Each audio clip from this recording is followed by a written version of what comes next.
1202 BC, 2693 AM. This is the date provided by Frank Joseph for the arrival in May of the Tuatha Dé Danann in ancient Ireland. This author does not believe that this date is accurate. However, what Joseph has to say is very relevant. He reveals that the Danann arrived in Ireland after a great disaster overtook their kingdom. This is described as a natural disaster. This is consistent with what we know of the Danann in early Greece and the Aegean, who lost their cities and people in 1229 BC to a terrible series of disasters. 1. Survivors of Atlantis. 1197 BC, 2698 AM. The ancient Chinese calendar acknowledged today in China begins in this year, calculated from the fact that 2006 AD was the year 4703 of the Chinese calendar. 1193 BC, 2702 AM. The Assyrian temple of Adad and Anu, laid out in 1776 BC, has finally fallen into ruin in its 583rd year. Later it will be rebuilt. In this year, according to M. Don Sean in Elder Gods in Antiquity, the Phoenician historian Sanchuniathon finished his history of Phoenicia. Scholars estimate that he was born about 1250 BC, and his book was a compilation from older source materials, and some scholars believe that it is the source of some of the Genesis text. Sanchuniathon believed that the gods long ago were actually mortals who were powerful in knowledge and ability. Some of his sources were from the old nation of Ammon, descended from Abraham's kin. He claims also to have obtained some of his data from the Egyptian god Thoth. This may have been an allusion to either the surface writings on the Great Pyramid or books composed from writings taken off the Great Pyramid's surfaces. 1. Elder Gods in Antiquity. 1191 BC, 2704 AM. Israel's 40 years of rest from war is over, earned by Gideon over the Midianites in 1231 BC. Now the Iron Age culture of the Philistines begin to oppress Israel. This is 216 years, 108 plus 108, after the nation of Israel began. As will be seen, the descendants of Israelites, even as far as the ancient shores of Ireland, were also engaging the descendants of Ham, Philistines, for control over land. 1 Judges. 1189 BC, 2706 AM. Exactly 40 years after the Sea Peoples Federation of the Mediterranean and Aegean invaded Egypt, and were repelled in 1229 BC at the close of the Trojan War, the Federation again invades Egypt, and they are defeated by Ramesses III. So many of them were killed or captured that Pharaoh commemorated the event in the Temple of Medinet Habu, which lists the attackers, an astonishing list revealing the identities of the Sea Peoples as the same nations that were allied to Troy: the Hal Neb, northwestern Africa, the Luca, Lycians and Lydians, Sherdan, Sardinia, Durdani, Dardanians known as Trojans, Turisha, Trojans, Teme, Libyans, Shekelesh, Sicilians, Tarshan, Etruscans in western Italy. These were all allies of the Philistines. The captives taken were questioned by Ramesses III as to why they invaded Egypt, and they replied that a shooting star destroyed their own homelands before their homes were destroyed by the sea. This was exactly 50 years after the start of the Trojan War in 1239 BC. 1. Survivors of Atlantis. 1187 BC, 2708 AM. After 220 years below the ecliptic, the Joshua Comet Group passes through the solar system unseen. 1180 BC, 2715 AM. Traditional date for the founding of the city of Lixus on the northwestern coast of Africa, facing the Atlantic, a Phoenician colony city. 1 Phoenicians.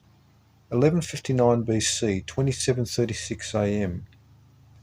The Kassite dynasty over Babylon falls after 70 years after the fall of Troy. The beginning of the dynasty started with King Enlil-nadin-Ahi, and now in this year it ends with King Enlil-nadin-Shumi, the only two in the entire dynasty having the same names. The Kassites were Elamites from the Zagros Mountains. Babylon is restored, and this was exactly 720 years after the famous Battle of Kuruksata in 1879 BC, when the Elamites were victorious over Babylon and her allies. The Kassites were defeated by the king of Assyria, Ashur-dan, beginning the Second Isin dynasty. The Babylonians take back their city from Assyrian control, and Nebuchadnezzar I begins to rule. He organizes great construction projects, brings new life into the ancient city, and becomes famous for military campaigns against the Elamites when he brings back to Babylon the great idol of Marduk, Babylon's most venerated relic statue, which had been the center of controversy in many wars. The Enuma Elish text is repopularized, and Marduk worship spreads. This is exactly 552 years before the beginning of the reign of Nebuchadnezzar II of Babylon, famous in the Old Testament books, a king who would have a dream likened to that of the statue of Marduk that would be interpreted by the Hebrew prophet Daniel. This was 740 years after the Babel dispersion in 1899 BC, or 8880 months, a golden proportion number. This was 1656 years, or 552 times 3, or 414 times 4 after the Great Pyramid was finished in 2815 BC, and 1080 years after the flood in 2239 BC, the date of 1080 Annus Mundi, 2815 BC, when the Great Pyramid was completed. 1. The Assyrians and Babylonians. 2. The Oxford Illustrated Guide. 3. The Oxford Illustrated Comp. 1135 BC, 2760 AM. Planet Phoenix enters the inner solar system, and in direct transit it darkens the Sun as it did 552 years priorly, in 1687 BC, when the Old Bronze Age collapsed, and 552 years before that at the Great Flood in 2239 BC. At this time occurred the famous Battle of Marg Turiad, Field of Towers, when the Tuatha De Danann of ancient Ireland fought against the giants called Firbolgs and Fomorians, who were descendants of Ham. This battle is recorded in the annals of Clonmacnoise. This was at 1/20th year since the founding of the Danann dynasty of Mycenae in 1255 BC, and 276 years, 2 phoenix orbits of 138 years, since 1411 BC, when the Israelites destroyed the kingdom of the giants Sihon and Og of Bashan, defeating the 60 cities of Argob. At the start of the battle between the Tuatha De Danann and the Firbolgs, the hosts waited and watched on as 2 champions were selected and engaged in combat one-on-one. This was a Bronze Age institution adopted by the early Israelites, first exhibited in 1879 BC at the Battle of Kuruksata. It was again engaged in 1229 BC at the Battle for Troy, and is the basis for the biblical story of David and Goliath. Goliath was a Philistine giant, descended from Ham. The Danann in Ireland had sailed from the Mediterranean and Aegean after the disasters of 1229 BC. In a twist of fortune, the Danites of Israel, according to the scriptures, departed by ships because they refused to take by force the valley of Rephaim, giants, and the Philistine cities of Ashdod, Ashkelon, and Joppa, which were in their allotment of lands. The Firbolgs, or Gomerai, were from the east, and were a maritime race of pirates.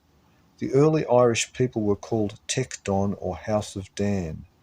Here we have the Danites fleeing Israel to finally end up 120 years later in Ireland, fighting the same race they sought to avoid. During the Battle of Marg Turiad, the sun darkened, a fact attested within the archives of the Chinese and Babylonians. Nebuchadnezzar I of Babylon left a record claiming that a comet darkened the sun. This is evidence that events occur in cycles, for during the reign of Nebuchadnezzar II, famous in the Old Testament, planet Phoenix would again darken the sun in 583 BC, as described by Herodotus, 552 years after 1135 BC. A Babylonian fragment also dated about this time, preserved in the British Museum, reads, If on the first day of the month of Nisan, April, the sun looks sprinkled with blood and the light is cool, the king will die and there will be mourning in the country." Unquote. Another Babylonian inscription dated about 1140 BC, 5-year variance, reads, quote, "A comet arose whose body was bright like the day, while from its luminous body a tail extended like the sting of a scorpion." Unquote. This phoenix transit occurred in the 24th year of Nebuchadnezzar I, and amazingly in the 24th year of Nebuchadnezzar II in 583 BC. His reign began 607 BC. Phoenix returned and darkened the sun. Nebuchadnezzar I built the Ishtar Gate, still preserved today, and revived the worship of the ancient gods An, Enlil, and Enki, or Heaven, Lord Wind, and Lord Earth.